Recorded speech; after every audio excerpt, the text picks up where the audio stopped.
Hello, hello, and welcome to the Marketing Mirror, where we're celebrating Christmas in July. And we're so happy you're here. Today is a big day on the Marketing Mirror because I know you're out in the sun, hanging out, sunbathing, and chilling and enjoying the summer fun.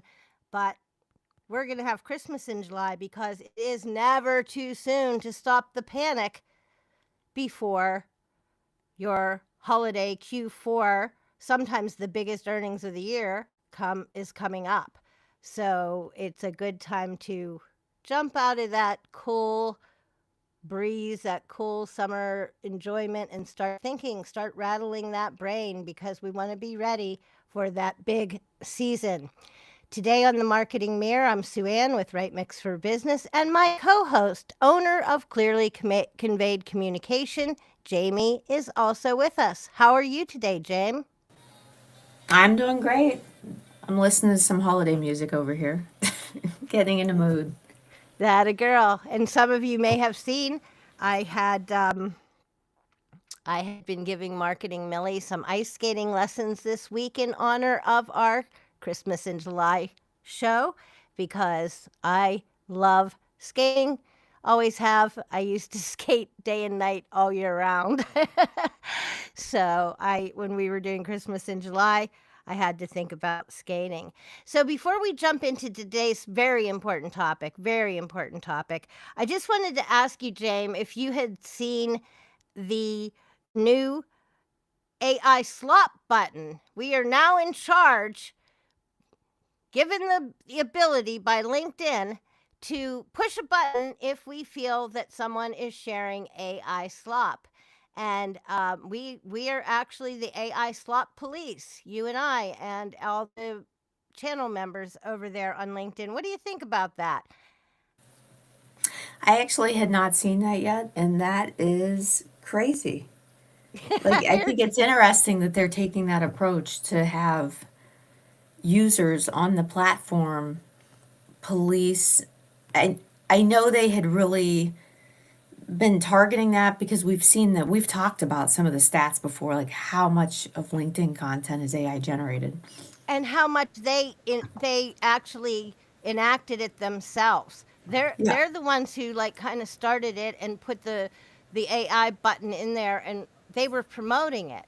And Yes. we also talked about how a lot of these platforms are all about AI and giving AI features, and they're all good on the AI. But if you use the AI, you are inauthentic in your content and so on. Here's what I read. I gotta share this because it's so good. So Renee Lynn Frojo wrote this on LinkedIn, and this is how I learned about it. I think it's just hilarious. She wrote, "Don't like that person's opinion? Smash that AI slot button. Hate that creator's face? Smash that AI slot button. Jealous of that guy's popularity? Smash that AI slot button. Spot an M dash in the copy? Smash that AI slot Oh button. God. Think that girl's selfie belongs on OnlyFans and not this professional platform? Smash that AI button." Yeah, so she said, considering the fact that most people seem to believe anything with an M dash or a pattern of three is AI, this new AI slop gotcha button is gonna be great. Super accurate, no doubt. I thought that was hilarious. It's hilarious and it's terrifying. I didn't even think of that. People are going to start using it as a weapon. Or if Right. they don't like someone, I mean that's terrible. Like, Make it look like well, they're just slop and not and we've you. seen how incorrect those things are. Those tools that tell you whether something was written by AI. They're not always accurate. So And that's since you mentioned that, I should mention that I just shared on my X feed a brand new video. I think it just came out like a day ago, maybe yesterday, from Trust Insights and Christopher Penn and his team about how these AI detectors work. And the AI detector that they've just made a contract with LinkedIn is one of the ones that he talks about that claims to be accurate, but not quite so. And, my attitude, I'm just going to say it, people, I know it's not proper. This is probably not the proper attitude, but my attitude is I really don't care what AI thinks. I really don't care what AI thinks. I don't care what you think. I know what I know Hmm. about how I create what I create and what is mine. I don't think any of us stand a chance because, as Chris pointed out, it gets it wrong at such a high percentage and it's trained off of us. So, of course, it's going to sound like us somewhere Right. in there. And Well, and just to give a very quick example, I have been creating a ton of Christmas and July content this week for clients. And I went to several times I've gone to Google search and they have the whole AI summary now to get the correct countdown for like days until Christmas and days until Hanukkah. And it was horribly wrong. And then I went into an actual countdown timer and it was like way off. It was like 11 days off, the AI part of it. And so thankfully, I didn't just take that as fact. I double checked it and found out how wrong it was. So I didn't post content for my clients that looked bad. it's interesting too because since we decided we were going to do a Christmas in July show today, I've been noticing a lot of Christmas in July advertising, which I Yes. didn't really realize this was quite the holiday that apparently it is, which I kind of thought was kind of cool though, really. I love it. Not bad for a Hallmark creation. I mean, I'm not a huge Hallmark movie fan. I've watched them occasionally, but thank you for the gift of Christmas in July. Is that where it came from? I Yeah, wouldn't be they surprised. came up with this and well, they really started promoting it to they run a holiday movie marathon in July to kind of kick off like we're heading into the holiday season because they're famous for their movies. Well, what's interesting too is that, we're not telling you to go put up your Christmas tree right now in July, but what we are Right. telling you is that you want to give your marketing enough time to work. And if you start thinking about it and start juggling it around in your head now, you more than likely have a better chance for some, better, smoother, more successful marketing. You don't want to plan December and December. And so that's why we thought it all the more important to do this now. Another thing I wanted to mention about AI is I wanted to tell you that you had such a reaction to the all in podcast information that I shared last week that I did want to do a deeper dive and I did take a deeper look into that. And I found out that, James, you were completely right about a lot of your concerns. Absolutely, completely right. And so I think we do have to watch things like the environment. And I think we do have to ask how many of these centers are good. What are they for? Are they helping us to become a leader in tech, which I think is one of the things that is a good thing. I think our country, I think we want to be a leader in tech, but Right. is it really about being a leader in tech or is there something more nefarious behind it, which is something else that we didn't talk about that came up in my research that I wasn't even really thinking about? Is there a is there a something substantive about the possibility that all these AI centers are doing more than just helping move a technological advancing AI world? Is it, for Right. example, about surveillance and control even? That's Did scary. never even thought of that angle. But it surely would, if especially if it's going to be taking over the environmental grid. Yeah. you Well, and know? I mean, obviously we need them. It's just, can we do it better? Like Yes. we're a very innovative people. I mean, look at what we've figured out how to do as a country. So let's figure out the best way to do it and not just accept the Slap status them up. quo and say, well, this is how it is. Um, They can't be shoved down our throat. I think that's part of the Yes. problem. And Yeah. do we need as many? And are we being careful about where we're placing them? And what is the, cost benefit analysis? Because truthfully, if you look into it deeper, as bad as some of and as right as you were about some of the issues, there's also the other side of the coin where there's, pluses to it. So I Hmm. think that that was one of the lessons too, that we can't really speak about it broadly. We probably have to look at it more as a case by case issue, because in some cases it may actually bring benefits to the economy versus being detrimental. But in other cases, it may be Absolutely. very wholly detrimental. And I want to say too, this is one of the reasons why we should be having conversations like we do with our show. Say I'm confused. Like I didn't know, when I kind of felt relief reporting on what those guys on All In said. But keep in mind too, they're all tech guys. Of course, they want it, they need it, they love it. It's part of their world of making all their money. But Yeah. again, I want us to be an aware people. I want Right. us to be good citizens of the world. And I've always said that one of my things about the show or with my courses or whatever is that my one saying to everyone when I start anything is that we need to respect everyone. And I'd like to keep that going as we're learning about and questioning and maybe finding out there's two sides to a coin, or maybe there's 10 sides to a coin, that we should investigate all of it before we really know what it is. And this stuff's Right. moving fast, it's changing. We probably no one really knows what's going on and how it's Yeah. going to turn out, right? Yeah. Oh, absolutely. There's so much going on. And we both use AI. We're not anti AI. It's just taking the time to ask questions and, like I said, try to figure out the best way to do things Yeah, I moving think forward. too.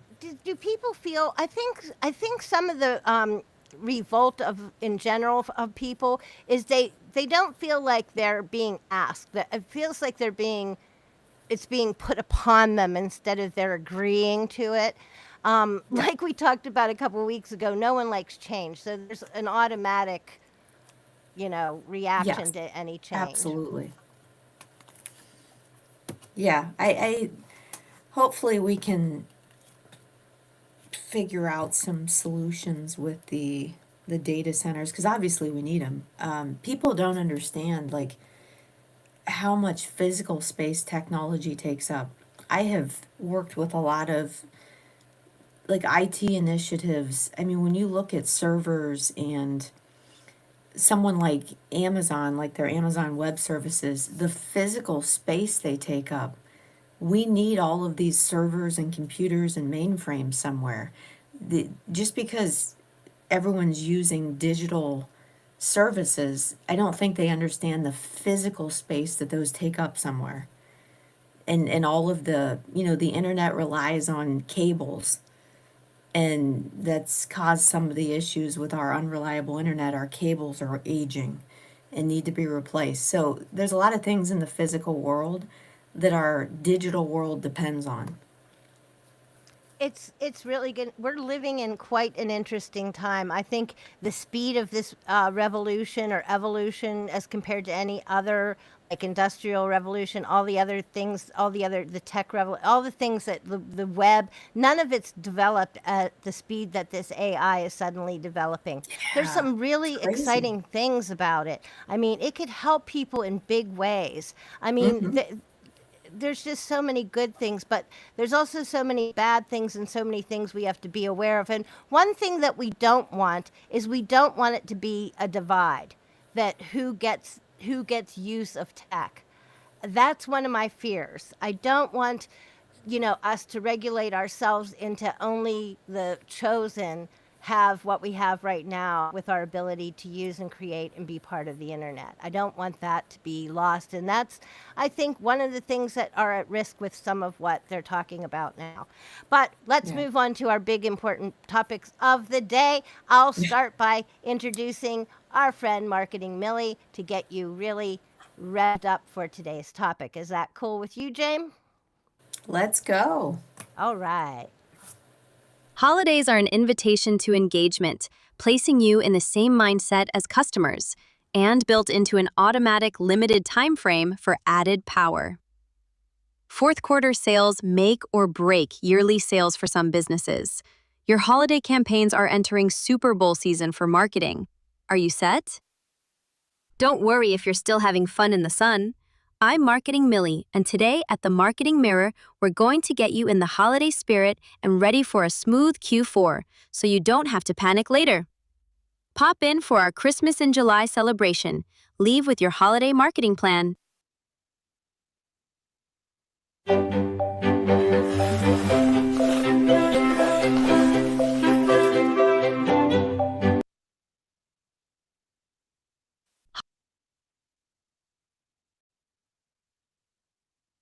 Welcome to our Christmas in July holiday event. I'm here Yeah, and again she with has Jamie. Marketing Millie has some moves on the ice. She's learning. I'm teaching her. I used to be big time into skating. I spent days, weeks, months, hours, years in the ice rink at all hours of the day and night.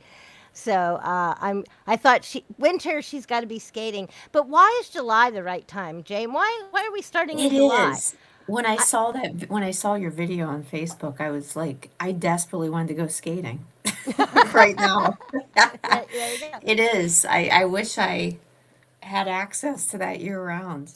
Um, I love skating. It's fun. So I used to dream as a kid that I could, or even as a young adult in high school, and I was a competitive figure skater. So it was, and then I was also into hockey and refereeing and weird boy stuff too. Everything on the ice. I used to yes. dream that I could go everywhere on the ice. Like I could skate at the mall, down the mall, like down the halls and or at school in the halls or down the sidewalk. Like my dreams used to be that everywhere I went, I could ice skate there instead of walk. I saw this incredible video online I was watching, apparently somewhere in Montreal, and I forget where it is. During the winter, like you can skate outside. They freeze like these paths through the woods, and Oh, you can just cool. skate. And I was like, that is amazing. I would That's do so that in a funny heartbeat. because it's true though. Because up there, we used to go when my brothers played hockey. They would trade with kids up there. You know, you stay at their houses, and when they're down here, they Oh, stay at yeah. your houses. Well, we'd go up there and we'd go skate on like the lake or the like nearby waterways near there, and they would have big hockey games. They'd shovel off some of the ice and have big hockey games. But you could truly do that. You could skate and skate and skate and skate for miles on like how I swim in the river now. You could do that on ice up there. Maybe that's what started my dreams. I did actually experience that, Yeah, but you I didn't probably know did. they did it in woods in the trails. That's even cooler. But listen, we got to get on this because Q4 campaigns often require more lead time than we realize. That we're having fun in the sun and we're not thinking ahead, but we want to have more lead time than we often realize. Also, remember that holiday promotions compete for attention. Mhm. So there's that component that we have to worry about. Also, let me pull up our Well, and little. Q4 is so important. Not only do you want to end the year strong, there's holiday gifting. A lot of companies require a strong Q4 to have a good year, but it's also setting you up for success in the following year. When you close the year strong, it kind of just gives you an automatic boost into the following year. Also, when you plan earlier, you have more flexibility if something, which something inevitably will Yes, change. it's marketing. Every something will require last minute shuffling.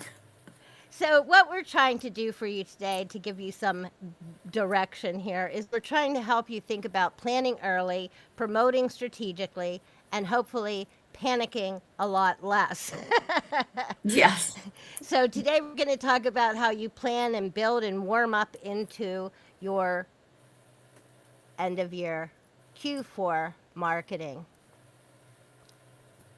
So I want to do one quickie thing here, if it's a cool with everyone. Let's just make that bigger. Ooh, Then there we people can, go. because you know me, I'm always designing something new and exciting. Wouldn't want to bore you with the same thing week after week, right?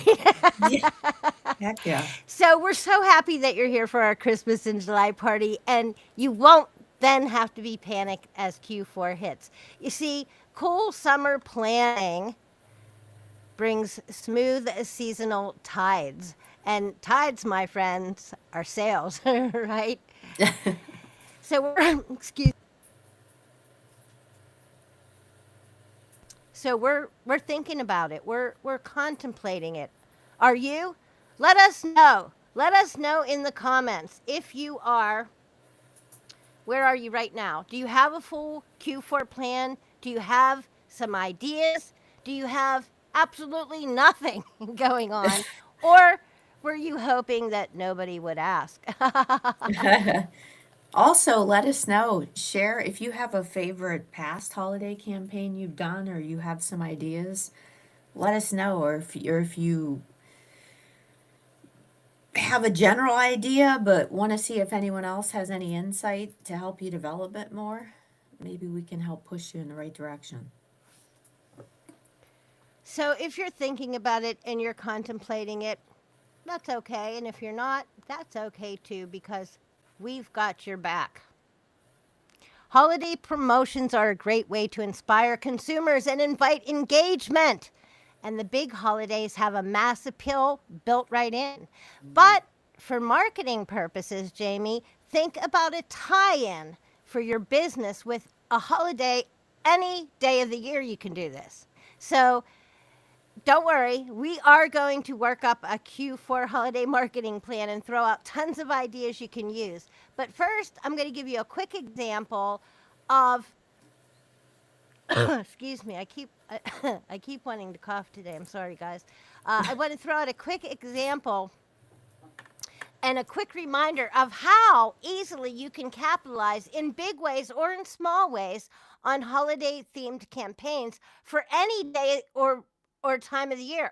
So again, I'm borrowing from our friend Neville Medora, with the big list of holidays. And this is just one list. You'll see different ones. But there's a holiday literally for every single day of the year. So what I'm just suggesting is that even though we're here to concentrate on the big sales season of Q4, you can literally take advantage of any day as a holiday. And this week, Ivana Taylor, who is with DIY Marketers, she's also in charge of our Bizapalooza chat that we like. So we want to give a shout out to Bizapalooza chat Mondays at 2 Eastern on X. It's a Twitter chat or an X Twitter chat. And Bizapalooza is a great business chat. They talk about digital marketing, social media, all the cool stuff, advertising, just so many things. So check out the Bizapalooza chat. If you hit up that hashtag and show up on Monday, I've been having trouble getting there. Some days, Monday's tough, but it's a great chat when you can make it or if you can make it. And so I want to give those guys a shout out. But in Ivana's newsletter this week, she said today is July 31st is National Talk in an Elevator Day. How about that? I've never heard of Talk in an Elevator Day.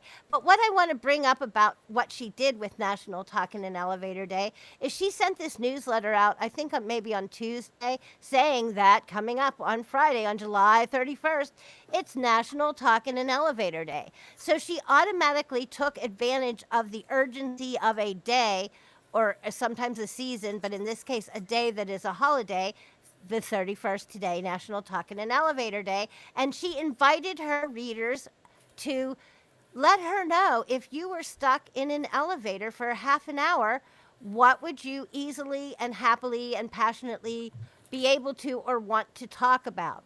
And she invited her readers or viewers to respond. What a great way to connect with people. And not only is that smart in getting people to respond and participate in your newsletter effort, but it's also a great way for her to collect information that will help her with future work that she puts out. So she's going to learn about her readers and viewers when they respond and tell her about what they would be passionate about talking about for National Talk in an Elevator Day. And she's going to learn, what's most important to them or what topics they're interested in or about them personally to understand the demographic, the psychographic, as Jamie talked about, all the things about her most intense audience with her readers, with her email. And that's just a quick, easy example. But the point I'm trying to make is tying your product, your service, or a story to something fun makes your brand relatable. And it works because it creates instant relevance and timeliness. Or it gives it that urgency. It taps into those trending topics in a natural way.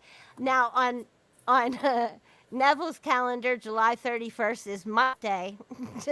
So, just to let you know, there's all kinds of calendars for all kinds of days, which means you can always pick up something that you can tie in with your brand. Think about something like National Burrito Day. So, restaurants like Chipotle or Chili's or something might do something to tie in with a discount on burritos that day or something like that. Or maybe you're a restaurant that doesn't make burritos at all, and you could say, it's National Burrito Day, so we're doing seafood burritos, which, maybe isn't a typical burrito, but maybe fits in a higher class establishment or a different type of restaurant. So you could still play with it if you can tie your brand into it. And using days like this also makes shareable posts and lightheartedness, I think, in your work, which is fun. So we've got a perfect holiday campaign formula for you.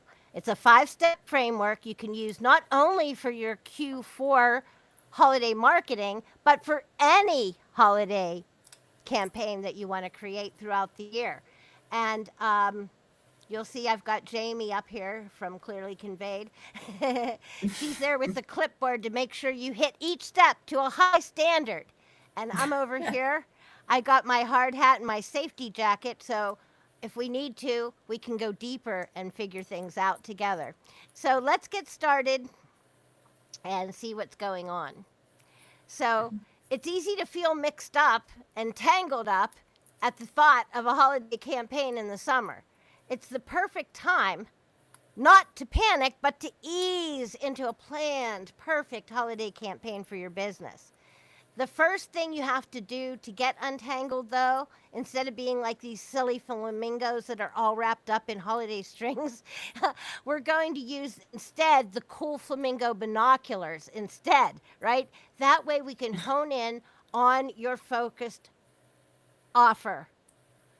And this is what's really important, because before you start creating all your cool content and before your campaigns can fly, you have to first get clarity. You need a concise single offer for your campaign. You need clear, focused, and singularly original, and you must determine what your offer will be before any other part of the framework works. So getting exact on your offer, you'll see, also opens your thinking around those next items, which are audience and message. Well, and that offer doesn't have to be, a lot of small businesses especially feel compelled to give discounts, and that there's a time and a place for those, but your offer does not have to be a discount. You can get creative and offer special packages, limited edition, merch or services. You can do a lot of things that don't require discounting. So don't automatically go there, especially if you're a small business or a creator. Get creative and think about other things that you can offer. Yeah, your offer can be like many many things, but the Yeah. important thing is the power of one. You want to start. You can have a lot of campaigns, but each campaign has to have one core offer. You want to remain with one in everything that you put out. So how do we define our offer? What are you selling? You have to think about, what are you selling. It doesn't have to be something you're actually selling, like James said. There's a lot of ways you can look at it, but you do want to think about, what is the thing, what's the product, what's the service, what are we pushing, and we want to be thinking about an offer in a way that doesn't say buy me, buy me, buy me. That's not how we want to look at this. So we, in figuring out what we're selling, will no doubt be understanding and gaining an understanding of who it is for. And we'll want to think about why it's relevant during the holidays. So if we're going to tie it in as a holiday campaign, we're going to have some relevancy for the holidays. Maybe it's a gift thing, or maybe it's something that you need to help, make your holidays go easier, or there's just so many ways you can go about it, but it has to be relevant to the holidays. Maybe it's just the fact that it's on that holiday urgency where it's available. And also consider what problem it solves. And this one is always, it's not the features and benefits, right, you guys? It's definitely not just the features and benefits. It's about painting that bigger picture that your product or service solves by showing that transformation. Like painting the picture of what things will look like after you use this product or service that's going to make your life so awesome, so good. And Hmm. you have to think about when the offer starts and ends. But I want to caution you, everyone, when you do sell a product, a service, a course, whatever it is, there's there's not an end to your marketing when someone hits the buy button. To me, that starts a completely new marketing cycle. And if you're not marketing to people who actually took the initiative, made the action of buying from you, if you don't continue to nurture and connect and work with that person, market to and with that person, you're really messing up and missing it. So you also, again, with the power of one, want to think about, what do I want someone to do? So when we think about what we want someone to do, Jamie has some great ideas that take your holiday campaigns even higher, because Jamie is going to say, what do I want someone to feel? And do you want to talk about why this concept's good, James? Yeah, absolutely. So when you're planning your campaign, start with you, start with your life. People want to, we've talked so much about building your brand and inserting your point of view and your experience into what you do, especially into your marketing, because that helps set you apart in the age of AI. So, when you're planning your marketing campaigns, think about your traditions. What makes the holiday season special to you? What is there something that you do every year with friends and family to mark the season? Are there special activities, whether it's, we've talked about ice skating or a Christmas Eve or a candlelight service, or you go to, local shops and go to small businesses to do your holiday shopping. But think about what means something to you so that you can incorporate those traditions into your campaigns, and that will help you stand out from other businesses. It kind of helps you bring that personal touch in, I think, a little bit too. When you think about what means something to you and to your family, kind of, right? Oh, absolutely. It's, I love this one, James. This is one you came up with also about decorate your digital domain. What I want to say before you start talking about it is that you can do this either in conjunction with your campaign, where everything is kind of cohesive, or you can do this just without even having a campaign or a core offer, just, getting into the holiday season, proving that you're human, being a little bit fun or whimsical. So go ahead and tell us more about this idea. yeah, absolutely. It's always fun to change up to decorate your digital domain as well. So when you're putting up your physical decorations, and this applies outside of Q4 too, but add some festive flair, as I like to call it. Add some Christmas or Hanukkah or other holiday decorations to your website, your homepage where people are landing, even your social media presences. Add a Santa hat or do a fun background to capture people's attention. People love seeing different holiday decorations, music, fun Easter eggs that you can either put on your blog or in your social media profiles. People like to do things like that as long as it's not too difficult and it gives them something to talk about. So, they found something fun on your website, they will probably share that on social media and it'll start a conversation within your community and maybe draw new people to your community.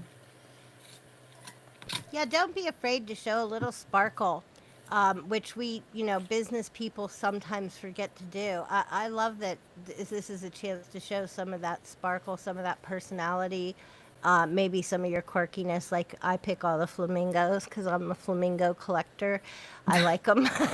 That's another business story actually, and it started by accident. Another business story. But remember, Q4 is loaded. There's Halloween, Thanksgiving, Black Friday, Cyber Monday, Christmas, New Year's. Each holiday brings its own buying mood. And so brands line up their campaigns weeks in advance to ride that momentum. You want to have the smooth ride. And it helps, it works. These campaigns work for seasonal and holiday time periods because there's urgency and scarcity that are built right in. It's at an all time high. Also, consumers are primed to spend and gift. And there's sort of a FOMO fuel that for last minute buying and things like that. Also, repetition builds familiarity fast. And that's why it's good to rev up. And as we go, we'll show you more. But you want to rev up and have some warm up strategy to your campaign sometimes too, which might be helpful. And also remember that each event, as we'll call them, gives you another reason for an email if you want to do so in to couple with it. So let's do more brainstorming on this exciting Q4 season so we can drop the panic and jump on some new ideas and planning. Here's the thing. Here's the thing. One campaign is not one piece of content, James. Oh, no, no. So I think And that's why people don't do more cohesive campaigns because they don't understand what goes into it.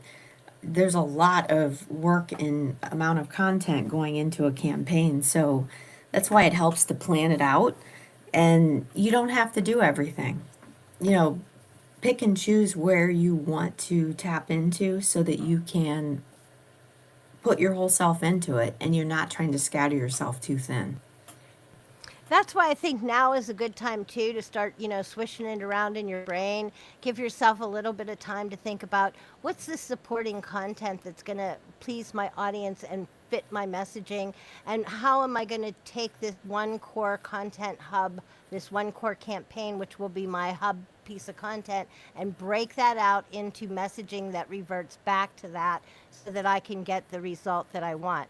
And one of the reasons that this brainstorming is so helpful is that we know that one campaign isn't one piece of content, but we also want to keep in the back of our mind while we're brainstorming how we can tie the ideas that we're talking about here to your audience and your right messaging. So here comes another brainstorm from Jame on some holiday ideas that she put together to share with you. And I love a lot of these, and maybe I'll throw something in there, but why don't you start, Jame?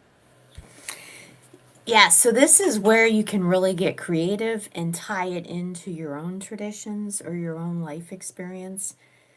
We see a lot, well, it depends on what industry you're in, but 12 days of Christmas campaigns are very popular, or if you want to come in with 8 days of Hanukkah. But it's a way to, you could, for example, you could unwrap a different product or service for 12 days in December. And I would not do this in the 12 days leading up to Christmas. You might want to kick it off on December 1st because, again, it's the holiday season. People have a lot going on. But, let unwrap a different product or service each day or light a candle, for 8 straight days as you showcase not only your products and services, but how they can help people and impact their lives. Like, how can your audience utilize them to get something that they want? So show them in action, show what they're going to do for them, have fun tying them into the season. You could showcase them as gifts or something to help people enjoy the season. which leads right into the candlelight service. That's a popular thing that a lot of people do either on Christmas Eve or elsewhere. And this is something you could tie into your own business because a lot of businesses today sell peace of mind. They sell, people are very stressed out, they're busy, they're running around like crazy trying to fit everything in. So you could host a peaceful session online or in person, depending on what your business is and who your audience is, welcoming people to relax together during the hectic holiday season. People get stressed, whether you're a therapist or a marketing company or an insurance company or someone who works in the mental wellness space, it's an easy tie in to a lot of businesses. So invite your audience to submit their biggest challenges, issues, concerns relevant to what you do, whether that's their marketing headaches or if you're a life coach, like what are they struggling with most right now or working on. And or you could just invite them to come in and relax for a period of time. People find candlelight very soothing. So there's a lot you could do with that. That's one of my favorites. I enjoy going to a candlelight service every year. So, but you could do a lot of things from hosting a holiday happy hour where you can invite your customers and business partners and collaborators to grab a cocktail or mocktail. It's your event, whether that's virtual or in person. Everybody can enjoy catching up or getting to know each other. A client of mine actually did this a few years ago for the winter solstice and brought together a lot of the people he worked with who don't normally get together in person. We had a very fun night out. He gave us some cool merch, like a really nice mug slash beer stein and a little poster print just as a thank you for working with him all year long. And such a fun night out, getting to spend time with people that I normally didn't, that I spend a lot of time emailing to or chatting to online, getting to see them in person. So that's a fun thing that you can do, or you can have it for your top clients as well. Or have a themed game night. Paint and sip events are very popular, crafting parties. A lot of analog things are very hot right now to get people off of screens.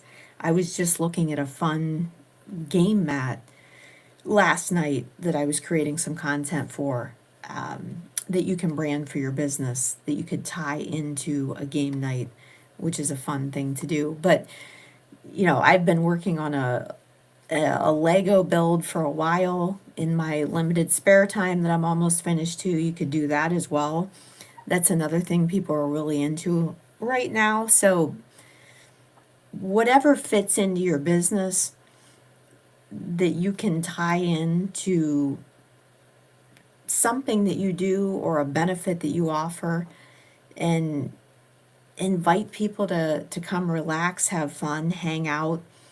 It's not necessarily hard selling, it's just a way to showcase what you do while inviting people to have a good time and enjoy themselves during the holiday season instead of running around and doing everything they need to do.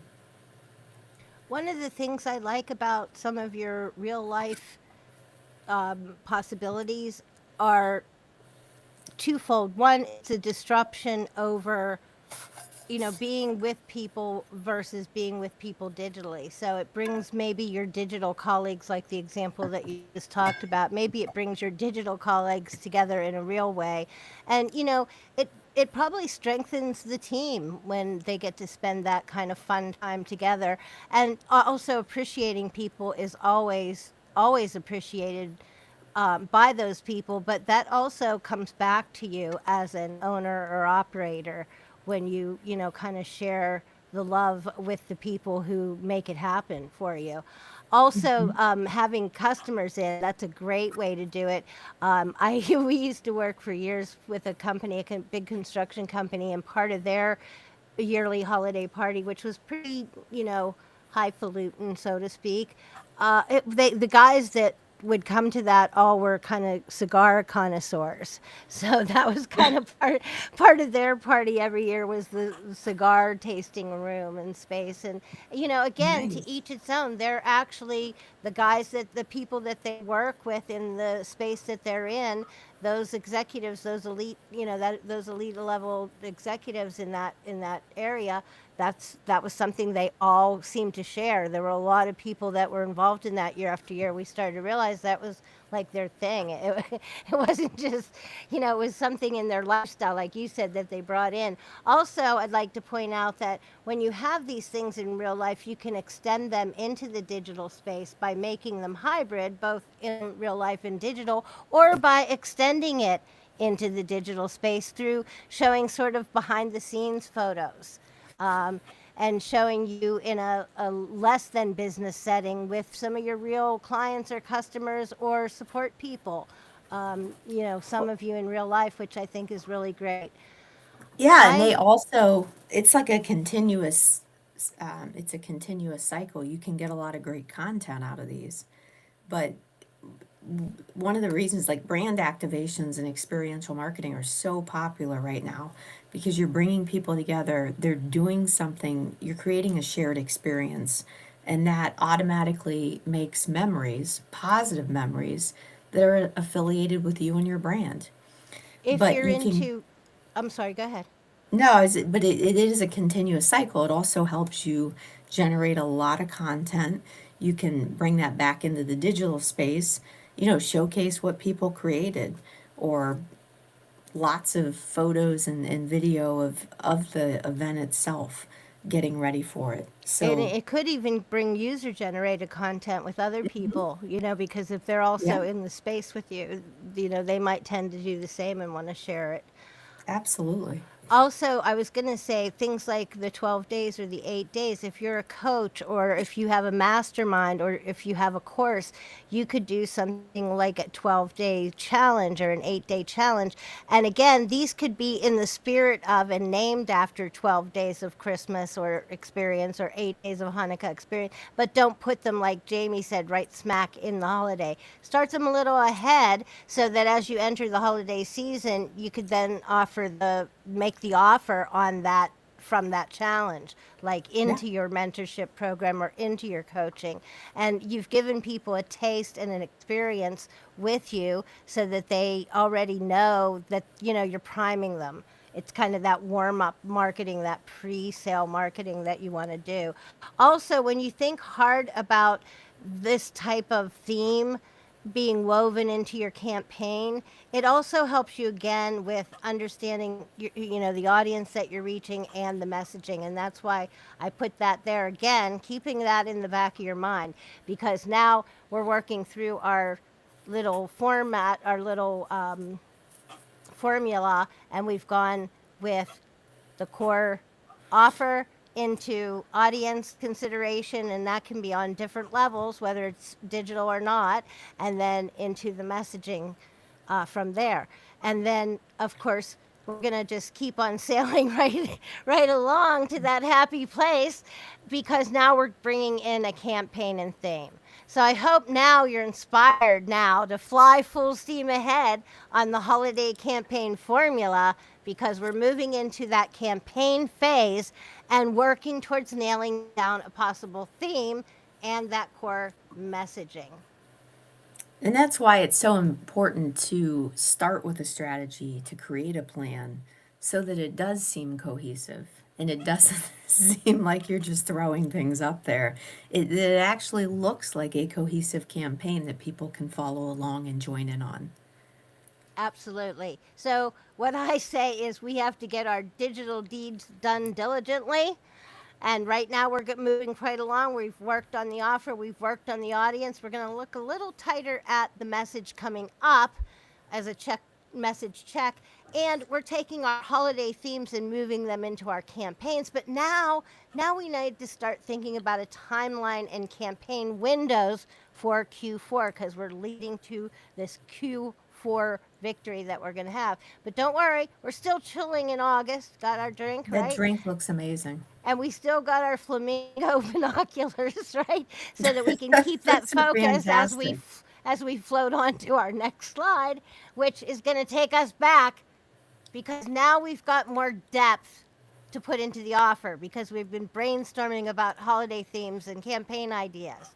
So now when we look at what we're selling, we might look at it through a little bit tighter, different lens. We can really hone in more and we'll know better who it is for and we're campaigning and messaging towards that audience.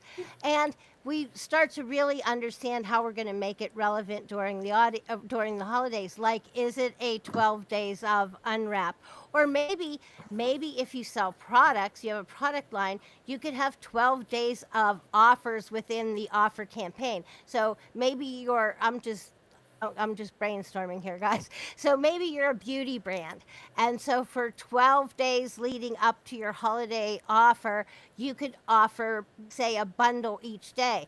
And these bundles are special because these are bundling, say, lip gloss, lip liner, and lipstick, 3 items for the lips, all in one that normally you have to buy individually. So bundling them for one time only during the holiday season, it's a way to package something. It gives your audience a chance to get this one time, urgency of the one time during the holiday buy, purchasing a bundle versus singular products, and pushing some sales that way. And then each day you could have a new one. Now you could have it that they expire each day. This is today's bundle, this is tomorrow. Or you could say, here's this today's bundle, tomorrow's bundle. You have till till the end of the holiday or the end of the month, depending. That's a good idea.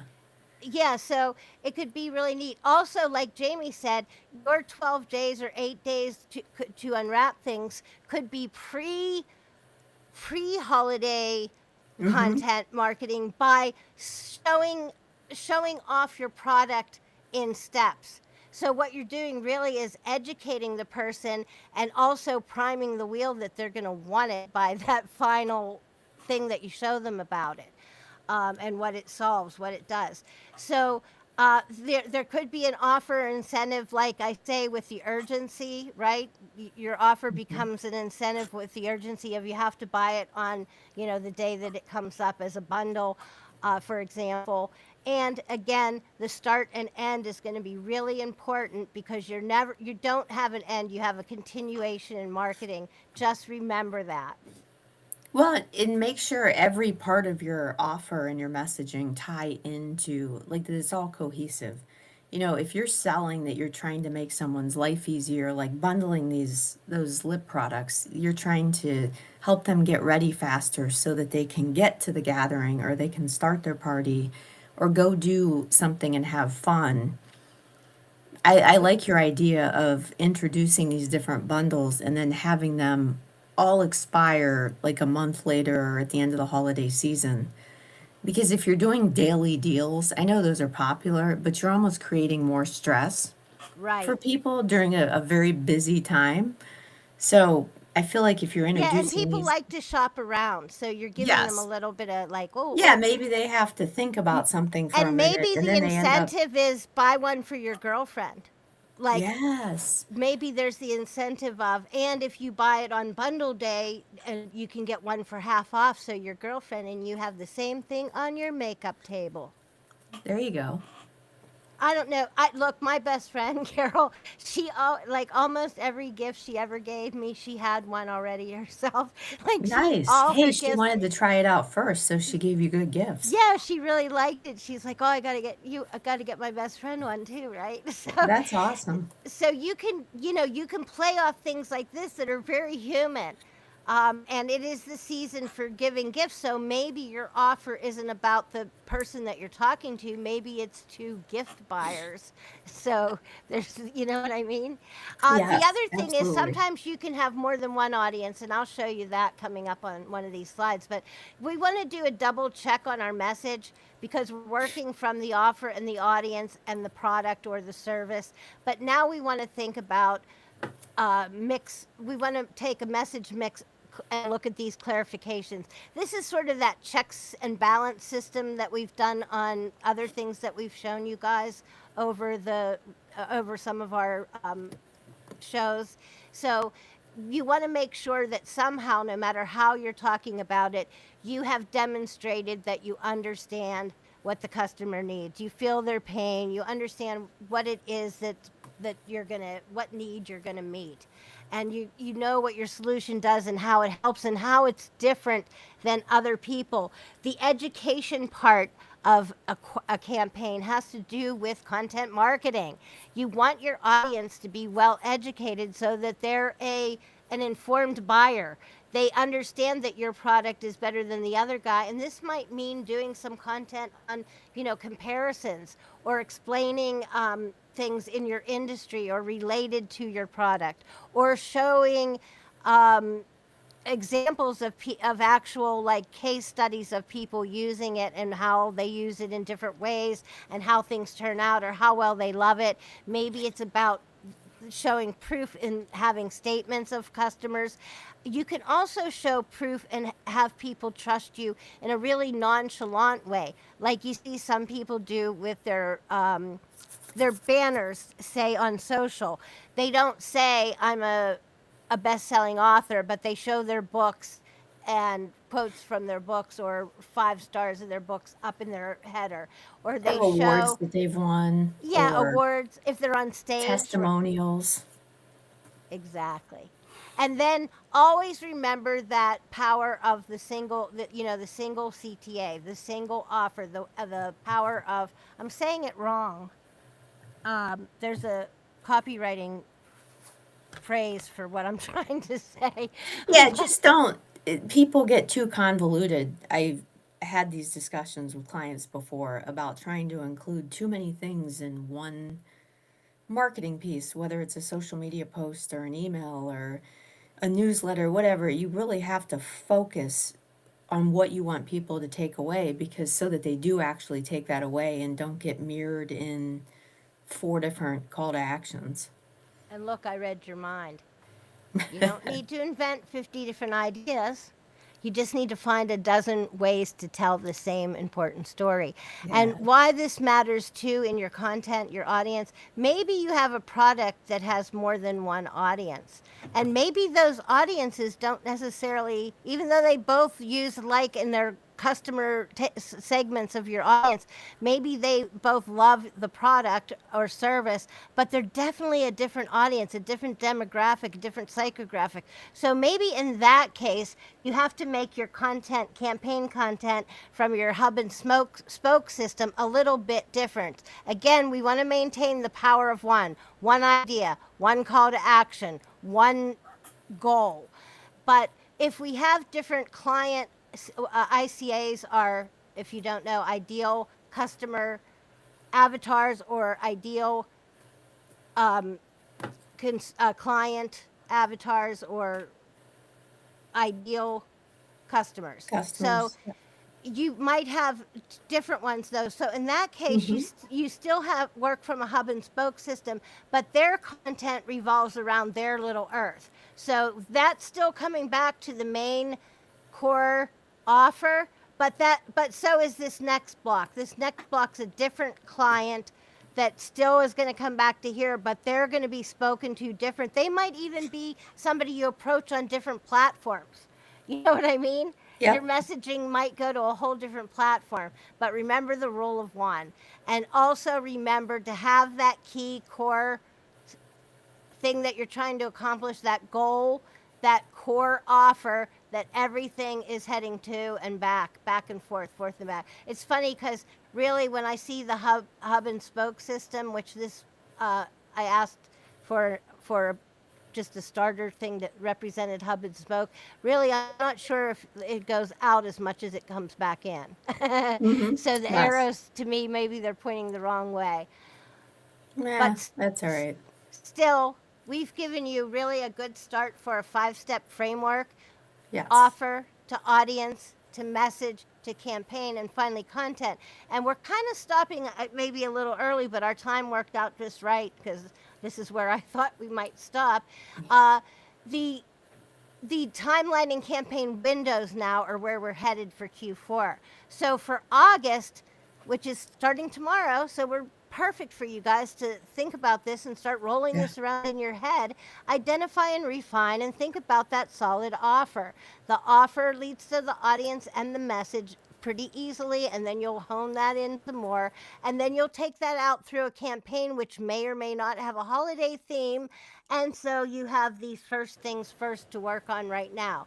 Define the offer, identify target audiences, brainstorm for your theme, and if you're going to do a holiday thing, and then choose key campaigns, because like we said with the hub and spoke, you can talk about it in different ways, but you're leading back to that core offer.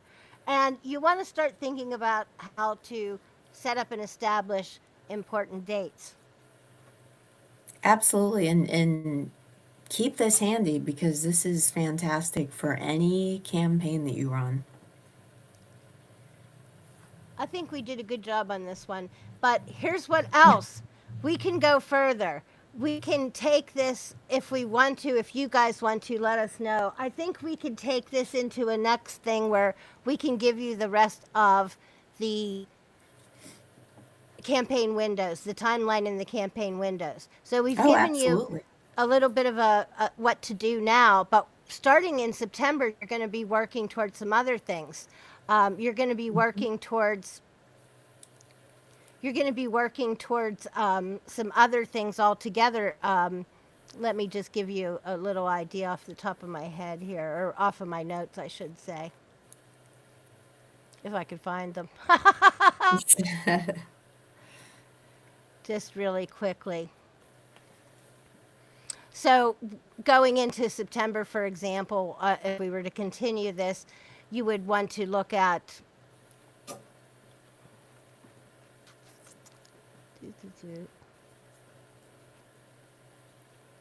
I had this on the end, so I have to unhide the page. You would want to look at, finalizing that prep list, those content themes. You'd want to really actually draft campaign messaging in September. You want to start planning your email sequences and creating your Mhm. content production schedule. And you might even want to run some content, some what I call market warm up content. So maybe some stuff for that early awareness, some stuff for that product or service education, which is what I call content marketing. And you might even want to put together like a gift guide with some products or services so that you're warming people up to priming them to want that when you're ready to, push the campaign and make the offer. They'll already want that. Yeah, it's easier to tease your campaigns and to drop some early content if you actually have them planned out and know where you're going with them.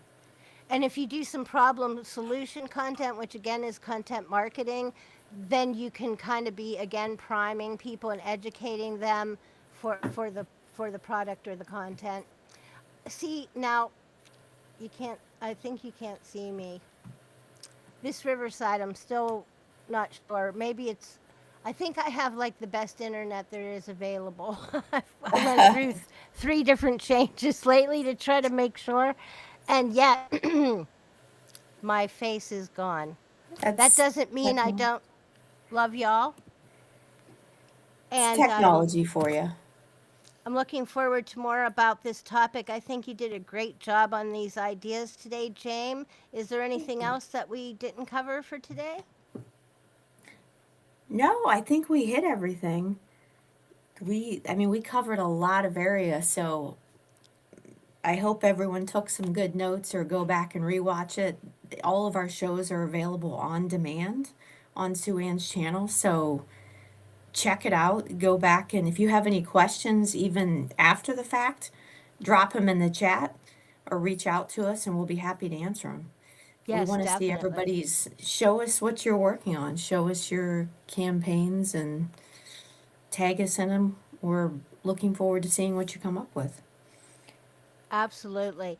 And if you do need content help, Jamie and I definitely are here for you. So thank you. And it is still July. It's July 31st, so there's still time to celebrate Christmas in July. Hope everyone's having a good time and getting into the holiday spirit. It's just not too early, it turns out. Nope. But But like I said, if you do it, if you start thinking about it now, you can kind of make it more fun. You know what I mean? Like Yes. for me, I like rolling things around in my head and brainstorming a little bit before I have to really put the pedal to the metal. But if you have the time to do that brainstorming and rolling things around in your head, I find that everything turns out better. Yes, absolutely. Okay, thank you. See you next week. See you later. Thank you for checking out The Marketing Mirror with your host, Sue Ann from Right Mix for Business and your co-host, Jamie Shine of Clearly Conveyed Communications. Brought to you by Right Mix for Business and Electrocast Media. Thank you.